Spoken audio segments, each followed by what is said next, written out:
Hello बच्चों, let's see the question and the question is on which of the following properties does the coordinating power of an ion depends. मतलब यहाँ पर आपके पास कौन सी प्रॉपर्टी में coordinating power of an ion depend हमारा कर रहा होगा।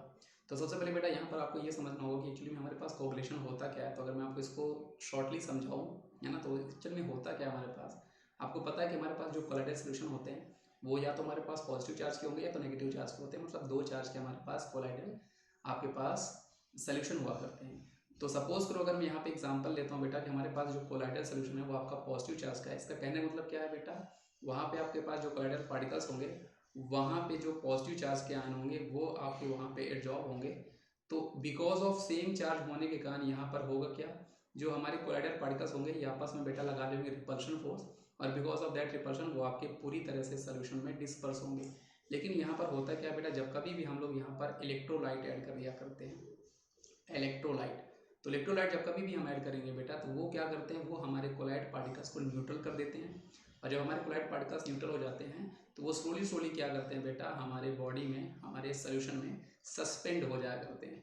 और इस सस्पेंड होने के कारण आपकी जो कोलाइडल सोल्यूशन होता है वो आप उसकी जो प्रॉपर्टी होती है, जो कोलाइडल सोल्यूशन होता है वो आपका फिनिश हो जाया करता है। तो ये किस पे डिपेंड करता है ये हमें यहाँ पे पता लगाना है। तो एक्चुअल में बेटा यहाँ पर हमारे पास according to Hardy Schulze law जो हमारे पास होता है SCHULZE, according to Hardy Schulze law हमें जो बोला करता है बेटा वो हमें क्या बोलता है कि जो हमारे पास कोऑर्डिनेशन पावर होती है वो आपकी both magnitude and sign of charge on the ion दोनों पे ही डिपेंड करता है।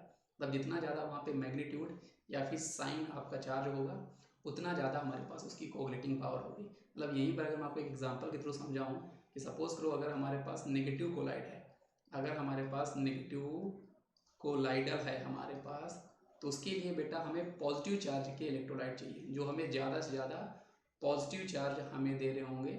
साइन उसका पॉजिटिव होना चाहिए और साथ ही साथ उसका मैग्नीट्यूड भी ज़्यादा होना चाहिए, साथ ही साथ उसका मैग्नीट्यूड भी ज़्यादा होना चाहिए। वैसे ही अगर हमारे पास पॉजिटिव कोलाइड्स होंगे जहाँ पे आपके कोलाइड पार्टिकल्स पॉजिटिव चार्ज के होंगे तो उस केस में हमारे पास नेगेटिव चार्ज चाहिए और साथ ही उसका मैग्नीट्यूड वहाँ पे ज़्यादा चाहिए। तो वो उनकी कोऑर्डिनेशन पावर जो होगी वो आपकी ज़्यादा होगी। तो आई होप आपको ये कॉन्सेप्ट समझ में आएगा बेटा। इसका सही जवाब हमारे पास ऑप्शन नंबर सी था। Thank you.